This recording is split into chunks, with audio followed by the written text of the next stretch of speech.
Buenas noches, bienvenidos a un programa más de La Voz Científica del Colegio de Médicos.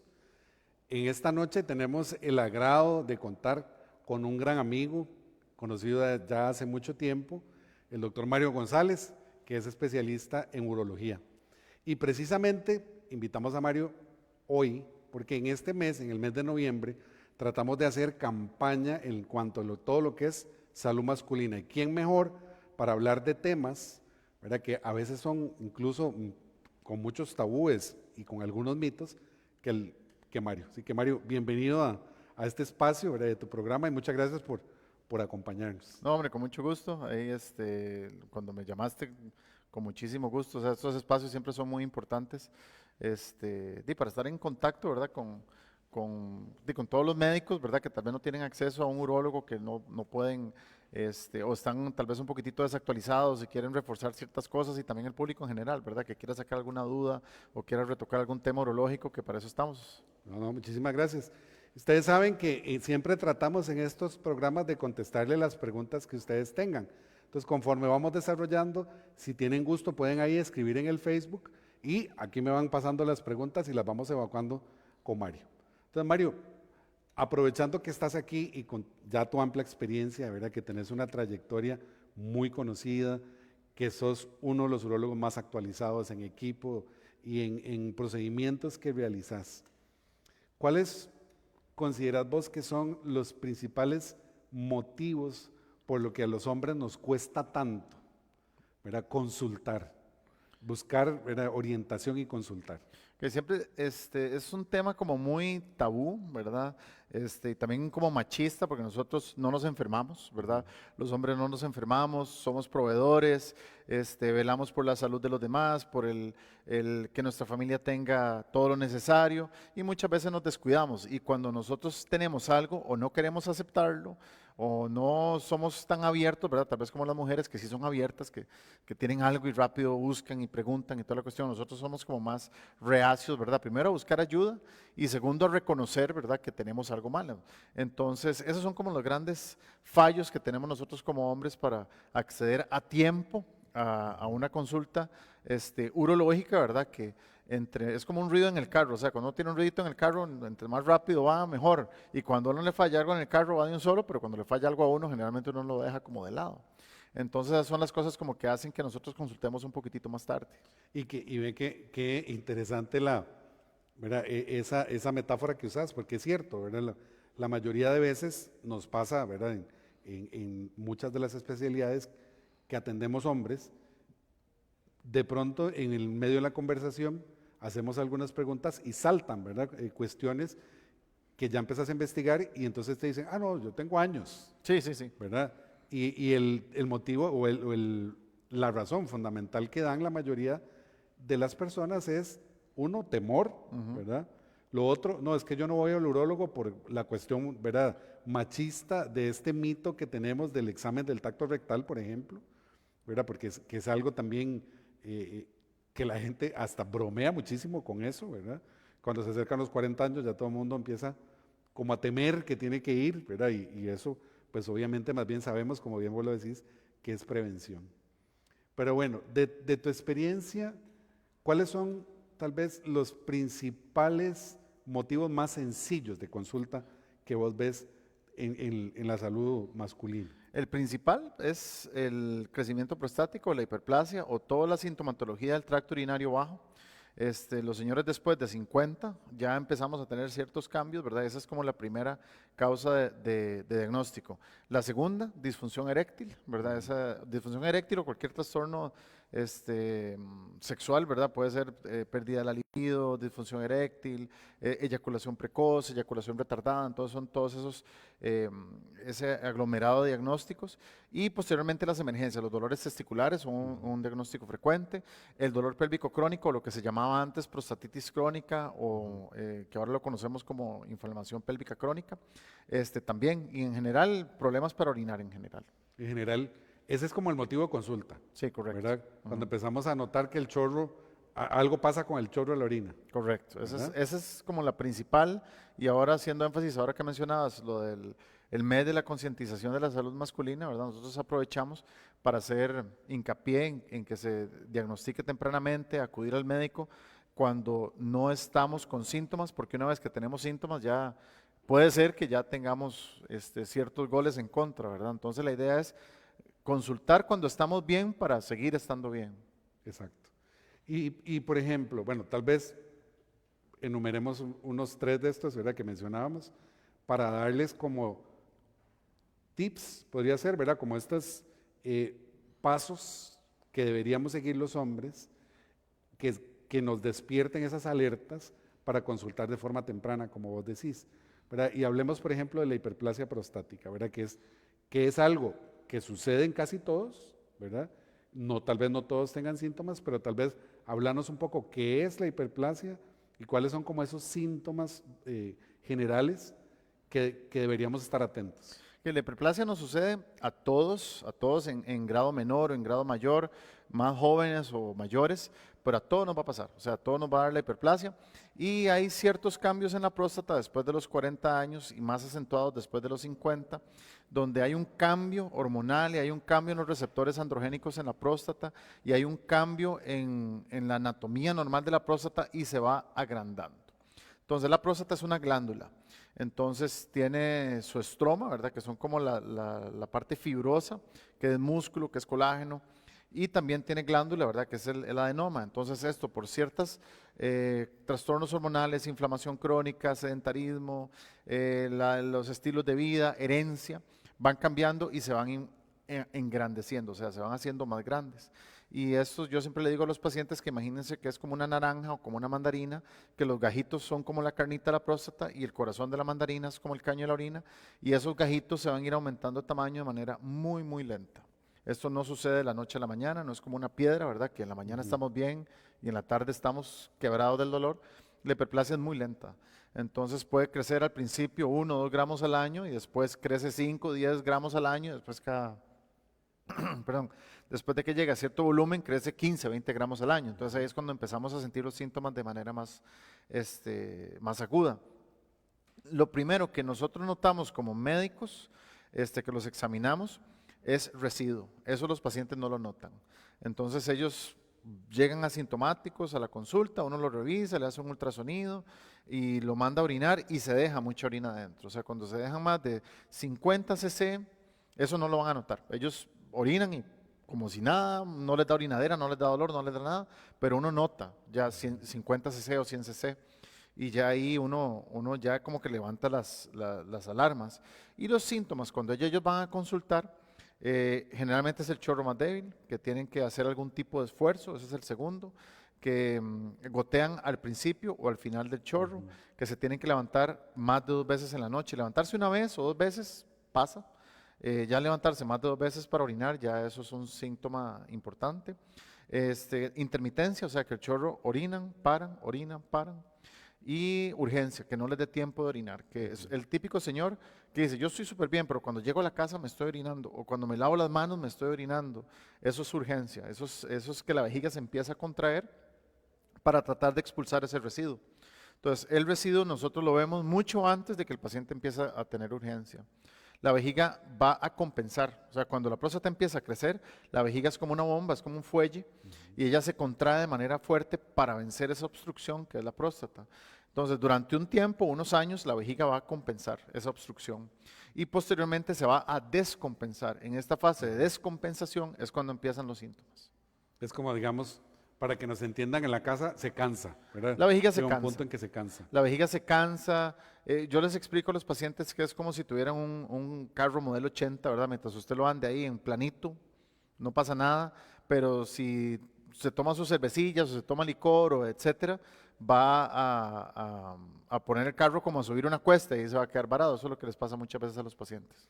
Y Mario, dentro de lo que muchos hombres se preguntan, ¿verdad? Y que es tema de conversación en mesas, en todo lado, en las casas, ¿cuál es el método? ¿Cuáles son los exámenes, digamos? Porque ahí es donde entra toda esta controversia de si tengo que ir, si solo me hago un laboratorio, si solo me hago un ultrasonido, si me tienen sí o sí que hacer examen rectal, ¿verdad? Vos como urólogo, ¿cuál es la verdad, digamos, de todo este tema? El examen físico no lo sustituye nada ni nadie, ¿verdad? Ni la historia clínica.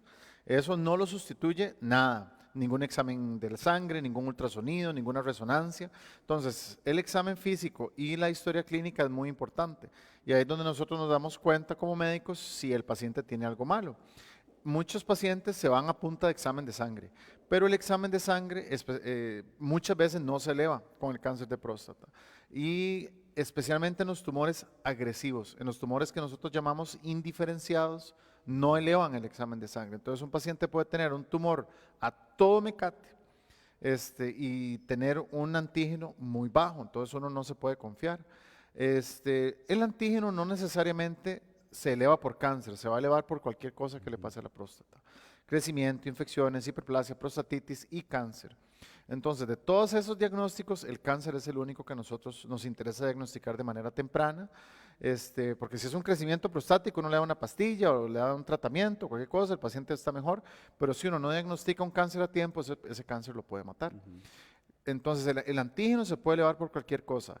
El tacto rectal generalmente no. O sea, uno puede tocar la próstata grande, sí, no hay ningún problema, pero si nosotros tocamos algo duro en la próstata, más de un 50% de las veces es un cáncer, ¿verdad? Entonces, por eso es tan importante el examen físico. Entonces, si uno toca algo, y si el urólogo o el internista o el geriatra o el médico de cabecera le toca algo en la próstata, la probabilidad de que eso sea un tumor es mucho más alta que si el antígeno está alterado. Y si el antígeno está alterado y el tacto rectal está alterado, con mucho más razón, ¿verdad? Entonces, eso puede hacer la diferencia entre un diagnóstico temprano y tardío. Qué importante, ¿verdad? Porque esto es un mito, ¿verdad? Como siempre lo vemos. Y yo lo veo en la consulta, ¿verdad? Yo te contaba, o sea, que la gente me negocia siempre el tema de, me voy a hacer de todo, ¿verdad? Como vos decís, hasta una resonancia Sí, para no tener un tacto rectal, ¿verdad? sí, Pero correcto. yo creo que ahí es donde tenemos que vencer toda esta parte machista, ¿verdad? De lo importante, así como cuando la mujer va a hacerse su papá Nicolau y tiene su exploración de mamas y todo lo demás, pues nosotros tenemos esa autorresponsabilidad, ¿verdad? De cuidarnos también. Y si no, lo que vos decís, y lamentablemente la mayoría de cánceres cuando ya se detectan pueden ser tardíos. Sí, Entonces, correcto. eso es súper importante. Mira, se nos están adelantando y ve lo que te decía, porque yo sabía que iba a haber mucho interés en esto. Y es un tema que también se habla mucho en estos días. Don Jorge Adrián Mesa nos pregunta, ¿cuáles son los síntomas de la andropausia? Bueno, esa es una pregunta importante. Ese es otro de los temas por el cual consulta mucho, que es pérdida de la libido, es un conglomerado de síntomas. La andropausia como tal es un término mal empleado porque en las mujeres sí ocurre la menopausia. O sea, las mujeres un día tenían la menstruación y otro día no, y ya, eso es menopausia, o sea, paró la Paró. menstruación. En nosotros no pasa la andropausia, o sea, nosotros siempre seguimos teniendo testosterona, pero los niveles van bajando poco a poco, ¿verdad? Entonces se llama síndrome de deficiencia androgénica, Ok. ¿verdad? Pero es más fácil decir andropausia, Andropausia. Sí. ¿verdad? Para ser más Para prácticos. equipararnos ahí, sí. Exactamente. Entonces, la testosterona va bajando poco a poco. A partir de los 40 años puede ir bajando. A algunos pacientes les baja más rápido, otros más lentos, pero nunca llega a tener cero testosterona. Los síntomas más frecuentes es muy variado, o sea, la testosterona no solo funciona para la parte sexual, sirve para el pelo, para el músculo, para los huesos, para el metabolismo, para el control del peso, para la agilidad, no, que estamos como más despiertos, más ágiles mentalmente, o sea, para todos los procesos cognitivos. Toda la testosterona tenemos receptores en todo lado, entonces nosotros podemos tener síntomas de muchas cosas, cansancio, patrón de sueño alterado, irritabilidad, o sea que un día estamos felices y otro día estamos tristes y otro día estamos bravos y otro día estamos felices, esos cambios de ánimo. También disfunción eréctil y pérdida del deseo sexual. Eso es como el que más los altera, pero realmente a veces un paciente está con depresión y le hacen una testosterona y está bajísima y uno le da testosterona y curado el hombre, ¿verdad? Entonces eso es una amalgama de síntomas muy variados. Y sí, pérdida de la libido, hay que hacerle un tacto tan frecuente, pero sí estarlo viendo 2 veces al año, estarle haciendo antígenos, estarlo viendo cómo está. Si el paciente no tiene factores de riesgo, una vez al año es más que suficiente, ¿verdad? Y si tiene mucho factor de riesgo o que le haya salido una biopsia alterada anteriormente, que no haya sido un cáncer, pero es una lesión premaligna, entonces ese paciente uno probablemente lo cita cada 6 meses. Y tacto rectal, rara vez uno lo hace más de una vez al año. Si el paciente no tiene riesgo, por eso ya lo determina su médico de cabecera, se puede ver cada 2 años. ¿De acuerdo? Al principio empieza a los 40, no tiene ningún factor de riesgo, el antígeno está en 0.1, lo volvemos a ver en unos 2 años, después en otros 2 años, ya cuando empieza a tener un poquitito de síntomas lo vamos viendo año con año. Ok.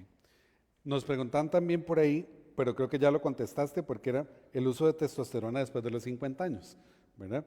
Porque también por ahí se ha puesto mucho de moda, ¿verdad? Sí, correcto. Sí, sí, o sea, es peligroso, o sea, la testosterona en las farmacias la venden como si fueran confites, Sí. ¿verdad? O sea, la testosterona tiene sus indicaciones, ¿verdad? Y muchas veces se están poniendo testosterona equina, o sea, testosterona de caballo, de que un caballo pesa 2000 kilos, ¿verdad? Entonces la dosis de testosterona de un caballo, ¿verdad? No es la misma que de uno. Y uno ve a estos muchachos del gimnasio que se ponen y se ponen y se ponen, y eso es peligrosísimo. Sí, claro, porque eso- Es muy, muy peligroso. Entonces, si un paciente tiene déficit de testosterona y tiene síntomas, a ese paciente hay que darle testosterona. Y se le pone cada mes, cada 2 meses, cada 3 meses, dependiendo la dosis, dependiendo del cada paciente y dependiendo del fármaco que uno le vaya a dar. Pero sí está indicado, o sea, uno sí se la puede mandar. La testosterona que nosotros tenemos en Costa Rica es la inyectada, que hay mensual, bimensual y trimestral, y también testosterona en crema, que esa se manda a hacer se hacen preparados magistrales. Hay que tener cuidado con estos pellets, ¿verdad? Sí. Que se están poniendo, porque si usted no tiene déficit de testosterona y se pone testosterona, se va a ganar todos los efectos adversos ¿verdad? De tener testosterona alta. Dentro de esto es el cáncer de próstata, ¿verdad? Cáncer de colon, cáncer de recto, ¿verdad?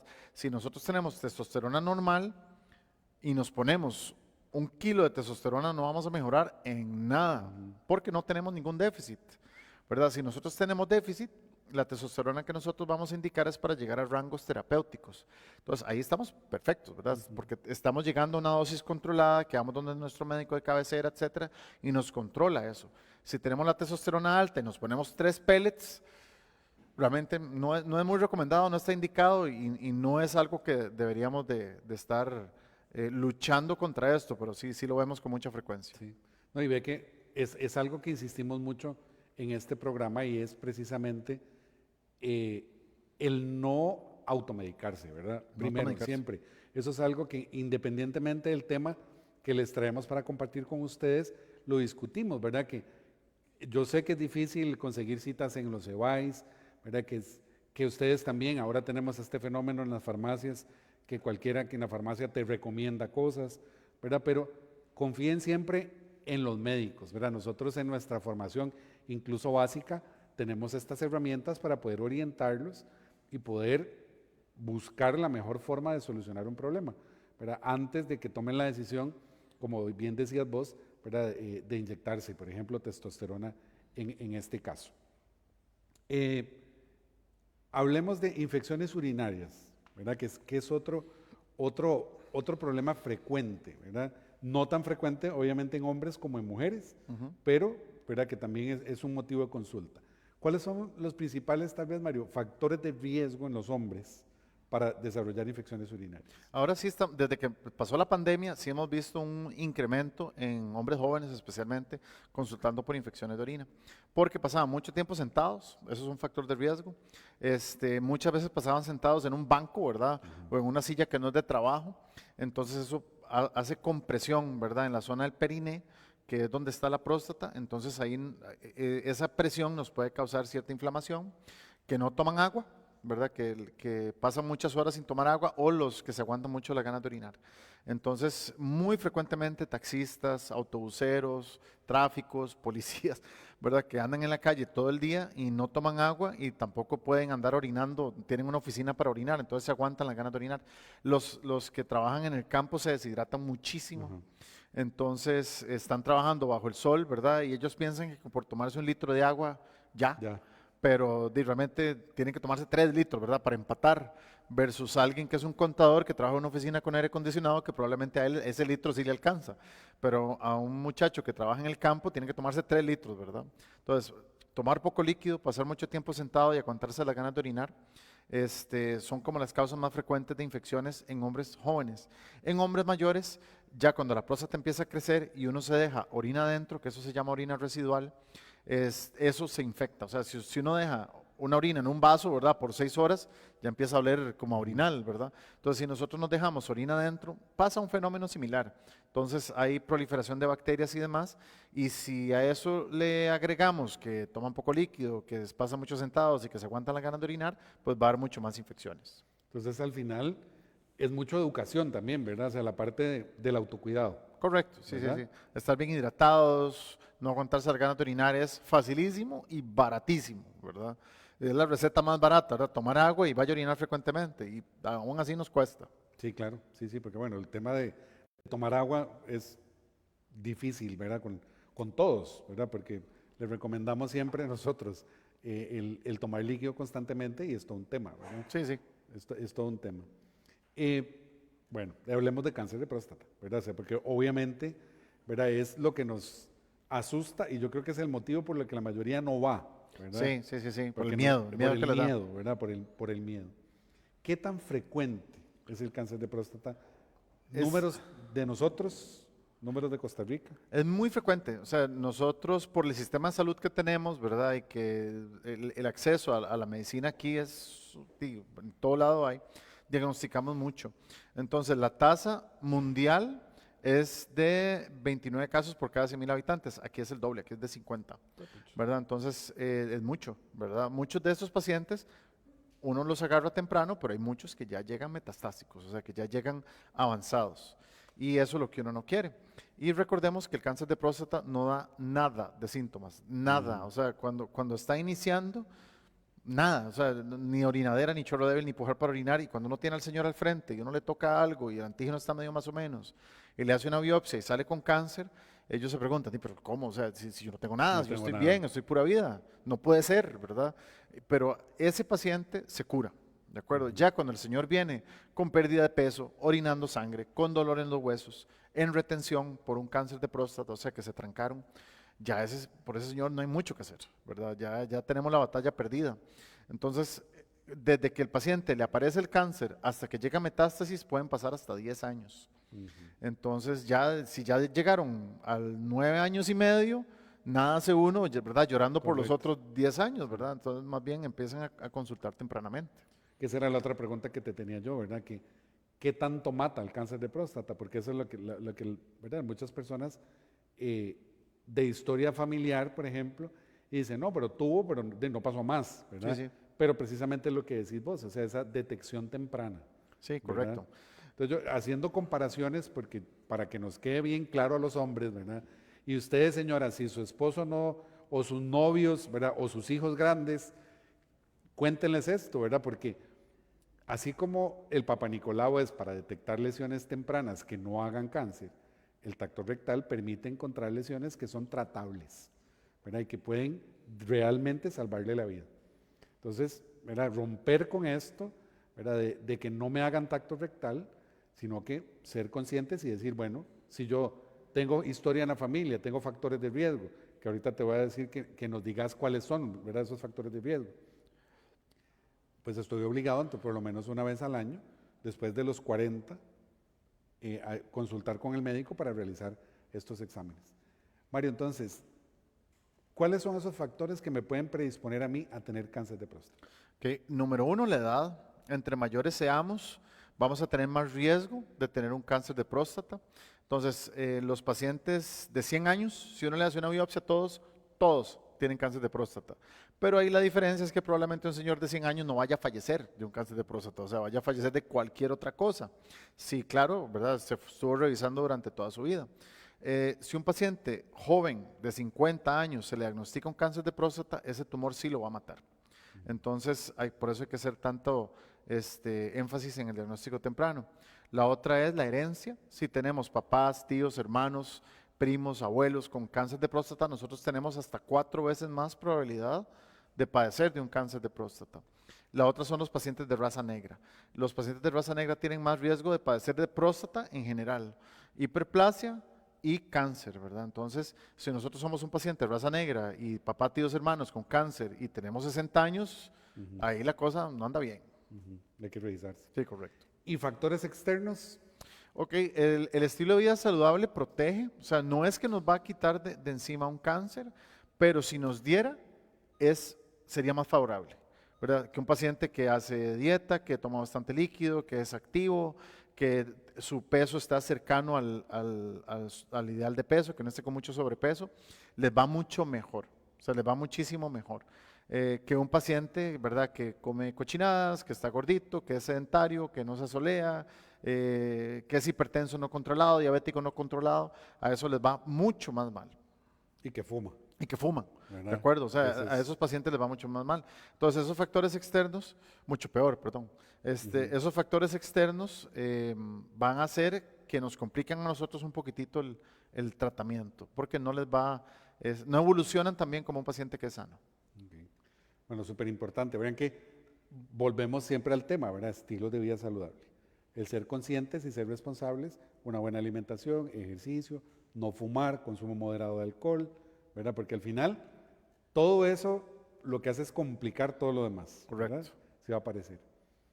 Dos cositas más que son motivo motivo frecuente de consulta en un grupo un poco menor.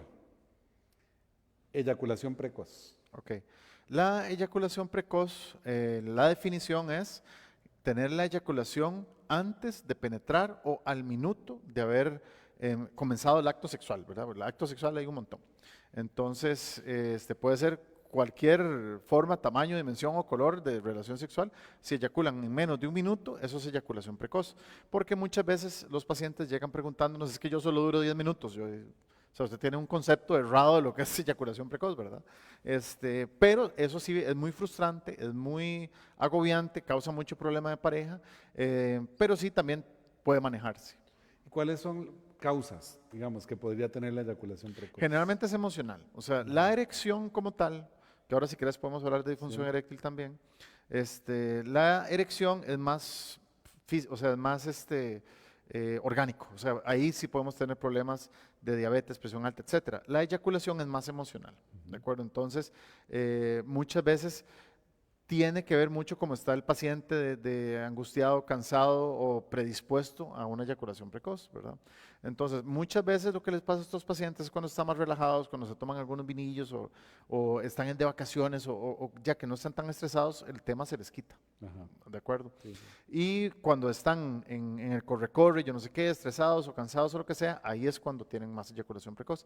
Y también las eyaculaciones distanciadas. O sea, si tienen relaciones muy de vez en cuando, o sea, cada mes, la probabilidad que la siguiente relación sea precoz es altísima. Si tienen relaciones con cierta frecuencia, unas 2, 3 veces por semana, la probabilidad que les pase es mucho menor. Ok. Y cuando hablamos, ahora sí que mencionabas, de disfunción eréctil. Okay. ¿Verdad? Porque a veces se tiende incluso los términos, ¿verdad? A confundir. Pero a veces es eyaculación precoz y no es disfunción eréctil. Correcto. La disfunción eréctil, la definición es la incapacidad de mantener una erección que le permita tener una relación sexual satisfactoria. O sea, es súper amplia. Que relación sexual satisfactoria puede ser desde masturbación hasta penetración, sexo oral, lo que sea. ¿De acuerdo? Entonces, si la erección no le permite tener una relación sexual satisfactoria, eso es disfunción eréctil, ¿verdad? Entonces, eso es multifactorial. O sea, puede ser desde hipertensión arterial no controlada, diabetes no controlada, que no haga ejercicio, que no tome suficiente líquido, estrés, fumado. El fumado es fatal, es como poner una pistola al pene, o sea, es fatal. Entonces es multifactorial. Cuando están carajillos, pues no hay ningún problema. Pero ya cuando ya están mayores y están estresados en el trabajo, tienen mucho estrés o se pelean con la pareja o lo que sea, cualquier cuestión que le genere estrés va a causarle disfunción eréctil, ¿verdad? También pueden haber problemas físicos, o sea, que el pene no esté circuncidado y esté fimótico, o sea, que no le baje bien el prepucio, y le cause dolor o le cause incomodidad, ¿verdad? Eso, cualquier cosa durante una relación que no sea placentera, va a jugarle en contra, ¿de acuerdo? Alguna, no sé, que el frenillo que esté corto, la pareja que no lubrique bien y le duela, ansiedad, ¿verdad? Todo eso va a causar disfunción eréctil. Porque el pene lo que hace es responder a los estímulos que le manda el cerebro. Punto. O sea, el pene no sabe si es masturbación, penetración, sexo oral, pareja A, pareja B, o sea, no sabe, ¿verdad? Él nada más responde a los estímulos que le manda el cerebro. Entonces, los estímulos que manda el cerebro son los mismos para todo.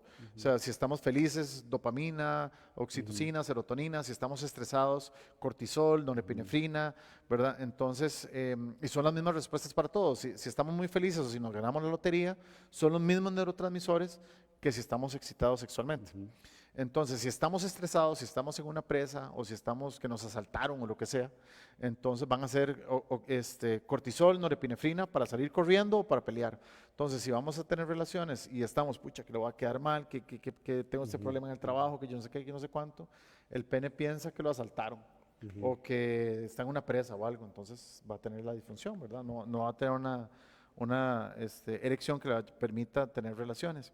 Y para eso hay manejos de todo, o sea, desde los medicamentos, tratamiento intracavernoso, puede tener un problema de déficit de testosterona también, y ahí es importantísimo controlar los problemas de fondo, o sea, tener controlado la hipertensión, la diabetes, la obesidad, hacer ejercicio, tener actividad física, o sea, eso es importantísimo, porque todo el mundo llega pretendiendo que uno le dé una pastilla mágica y ya se curó, Correcto. pero o sea, hay mucho más trabajo detrás de eso, ¿verdad? Entonces, es como un yo le ayudo, pero usted se tiene que ayudar también. Sí, y pasa muy, muy frecuente con los pacientes diabéticos.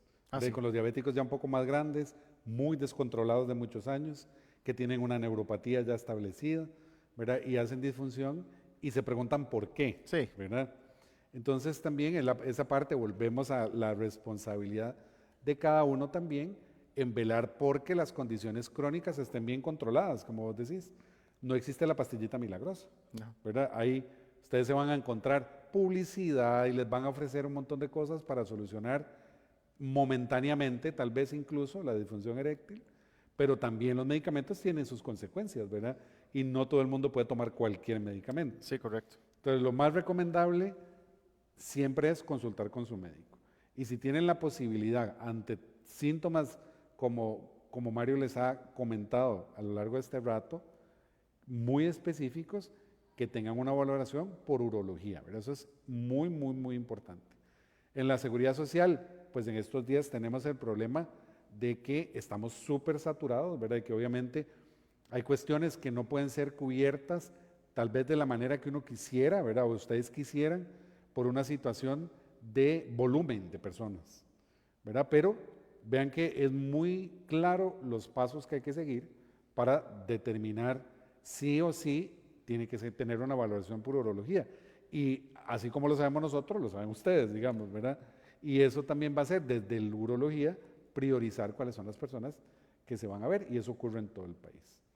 Mario, un mensaje para todos los que nos estén acompañando, que quieras cerrar, algo que quieras decirle a los hombres en cuanto a cómo cuidar y vigilar su salud masculina. Lo más importante es consultar cuando estamos sanos. Nada cuesta, o sea, nada cuesta. No tiene que ser un urólogo, idealmente un urólogo, pero un médico general, un geriatra, un internista, un médico de familia, o sea, cualquiera les puede revisar la próstata. No tiene que ser un urólogo. Ya si el médico de cabecera tiene alguna duda, ahí sí, busque a su urólogo, o si tienen la posibilidad de ir a un urólogo directamente, con muchísimo gusto, pero el diagnóstico temprano es lo más importante. O sea, el diagnóstico temprano es lo más importante en todo. O sea, en presión alta, en diabetes, en cáncer de mama, en cáncer de colon, en cáncer de próstata. Entonces, consultar a partir de los 40 años no cuesta nada. O sea, realmente no, es muy, muy, muy económico hacer un tamizaje de cáncer de próstata, y realmente un diagnóstico temprano nos puede hacer la diferencia entre la vida y la muerte, literal.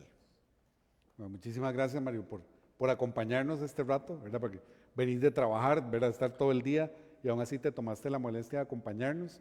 A ustedes en su casa, como siempre, muchísimas gracias por acompañarnos. Nos queda un programa más todavía en diciembre para cerrar un año que ha sido pues muy gratificante, ¿verdad? Con múltiples temas que hemos tratado en este programa.